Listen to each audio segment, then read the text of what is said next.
Não é porque tem estudo publicado com seres humanos quer dizer que aquilo que está publicado é verdade. Fala, pessoal das plantinhas! Me chamo Jéssica Lins Silva Soares, sou farmacêutica clínica, fitoterapeuta que trabalha com tecnologias ancestrais, mestre e doutoranda na área de medicamentos e ciência farmacêutica, em que dedico aí toda a minha carreira, minha pesquisa na área sobre a fitoterapia e decolonialidade. E hoje a gente vai conversar sobre uma prosa muito polêmica quando a gente fala no mundo da academia, no mundo da ciência e nesse contexto atual em que a gente está convivendo aí, né, com o que a gente chama de publicações e revistas predatórias. Com certeza, você, né, profissional da saúde ou estudante da área da saúde, deve ter entrado numa base de dados ou ali na literatura e deve ter procurado um estudo clínico para poder avaliar um medicamento, né, que a gente fala que é um remédio, uma planta medicinal, um fitoterápico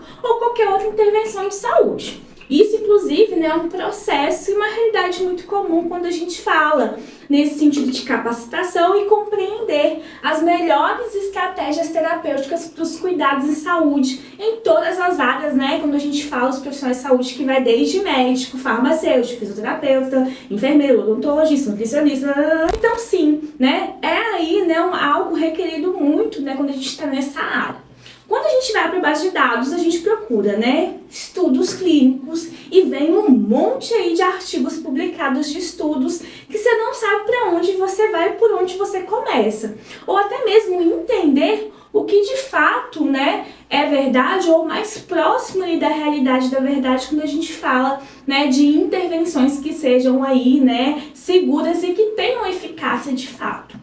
No contexto do mundo científico, como qualquer outra área, nós passamos por um processo, né, que esses conhecimentos, esses artigos entram nessa via de mercantilização. Então, né, é muito comum, inclusive, para quem é pesquisador da saúde, receber um e-mail de uma revista convidando para publicar, né, colocando ali os valores. E sim, gente, tem muitas revistas que a gente precisa pagar uma taxa de submissão para o nosso artigo ser avaliado e ser publicado, né? Mas principalmente ser publicado. Isso é um contexto comum e a gente até entende, né? Porque tem muitas revistas aí que não são financiadas, subsidiadas, né, por instituições da área da ciência e necessitam, né, gente, de recursos para poder se manter. Mas o ponto é que, infelizmente, esse contexto, né, de submissão e publicação de artigos e trabalhos virou um mercado, em que se você tem o dinheiro para poder submeter, pagar aquela revista, e aquela revista não for confiável ou não for aí, né, respeitada, tiver valores, né, nesse sentido metodológico, científicos e éticos, é muito provável, né, que você consiga publicar. E a gente se depara nesse cenário em que a gente vai buscar um artigo, não só na área, né, de estudos clínicos, que são estudos em humanos, mas em qualquer área, artigos, né, que não são robustos, não são bem estruturados, que têm grandes falhas metodológicas, que inclusive ali fazem conclusões errôneas, levando a entender que aquele resultado ou aquilo que foi discutido e avaliado, né, é o ponto mais, né, perto da verdade, ou que aquele, né, aquele produto, aquele medicamento, de fato tem aqueles efeitos quando a gente fala de eficácia e segurança. Então, realmente, a gente vive nesse cenário atual e, nesse sentido, nós, enquanto profissionais da área da saúde, na população em geral, né, e nesse sentido, quando a gente fala de estudantes, nós precisamos ali, né, ter uma boa... precisamos ter, né, um bom raciocínio e até mesmo, né, um bom olhar crítico sobre os artigos publicados e no contexto, quando a gente fala de estudos clínicos, um olhar ainda mais aguçado, né, crítico e metodologicamente respaldado para a gente conseguir compreender se aquele artigo, aquela intervenção em saúde avaliada e os resultados ali que foram, né, publicados, relatados, são resultados de fato que, né, traduzem uma veracidade e que são confiáveis. Bom, comunidade, já estou há um bom tempo nessa trajetória e estrada de busca e avaliação, né, de artigos e principalmente focado nos estudos clínicos e vou compartilhar com vocês as 4 categorias de análise que eu utilizo para poder avaliar e principalmente estudos clínicos que são publicados principalmente nesse contexto, né, de avaliação de intervenções de saúde e que inclusive eu trago aqui para nossa comunidade referente às plantinhas. Bora lá conhecer? Primeiramente, vou te dar uma dica de ouro que inclusive é o pilar quando a gente fala da saúde baseada em evidências. Então, nesse sentido, quando a gente vai buscar algum artigo, né, alguma avaliação específica sobre intervenção de saúde, então sobre um medicamento, sobre uma planta medicinal, a gente precisa lembrar da tríade, né, dos níveis de evidência quando a gente fala nesse contexto, né, de maior confiança e validade. Então, no processo e dentro dos pilares da saúde baseada em evidência, gente, nós temos essa pirâmide de evidência, né, que identifica os tipos de estudos dentro desse contexto, dessa organização metodológica de estudos, né, que vão desde pesquisa in vitro, as pesquisas básicas ali, né, que são os estudos pré-clínicos, aí entra a opinião de especialista ou painel de especialistas nessa base, em que a gente vai aumentando, né, a estratificação dessa validação e dessa confiança da evidência ali, principalmente quando a gente fala para avaliação e intervenção em saúde, em que a gente tem aqui na ponta dessa pirâmide, né, as revisões sistemáticas com ou sem meta-análise, que basicamente, gente, pega todos os estudos clínicos publicados, e principalmente os estudos clínicos com maior qualidade, que é nosso penúltimo, tipo de estudo que vai ascender nessa base, que são os estudos clínicos controlados randomizados ou não randomizados, mas sobretudo, os estudos clínicos controlados randomizados, para poder avaliar a força do impacto desses resultados que foram obtidos nesses estudos e a gente entender as dimensões, ou seja, quando a gente fala, por exemplo, de uma intervenção em saúde com um medicamento, comparado ali com placebo, ou seja, o medicamento que não tem um ativo, que a gente fala que até, pílula de farinha, enfim, para poder entender se de fato tem um resultado maior, porque se for igual ou menor, aí já cai por terra, toda essa questão de eficácia, ou seja, esse potencial efeito, e também ali, a partir de ferramentas matemáticas, bioestatísticas, como a meta-análise, entender a força desse impacto. Então, quando a gente fala de intervenções em saúde, a gente pode iniciar por esses tipos de estudos que estão na base, até, se a gente não encontrar esses tipos de estudo, e descer nessa pirâmide, para poder entender ali, quais são as evidências que nós temos. Então, é a principal dica, essa primeira dica aqui de ouro, porque se você identificar qual que é o tipo de estudo e em qual ponto dessa pirâmide de evidência esse tipo de estudo se enquadra, você tem um maior ali background, até mesmo, um olhar para poder entender, olha, esse estudo tem uma metodologia, que consegue me direcionar e me dizer, por exemplo, se tal planta medicinal ela tem eficácia e é segura, por exemplo, para uma indicação em problema de saúde. Outra categoria, de pontos a serem avaliados, pensando assim no contexto de todos os artigos, e aqui, gente, eu tô focando nos estudos clínicos, porque em grande parte aqui a gente está falando, de uma comunidade que se dedica, que quer saber informações sobre as plantinhas, mas também é aplicado, às outras áreas. Mas a outra categoria que eu trago aqui para vocês de dicas são algumas perguntas referentes ali a essa metodologia e a esse processo,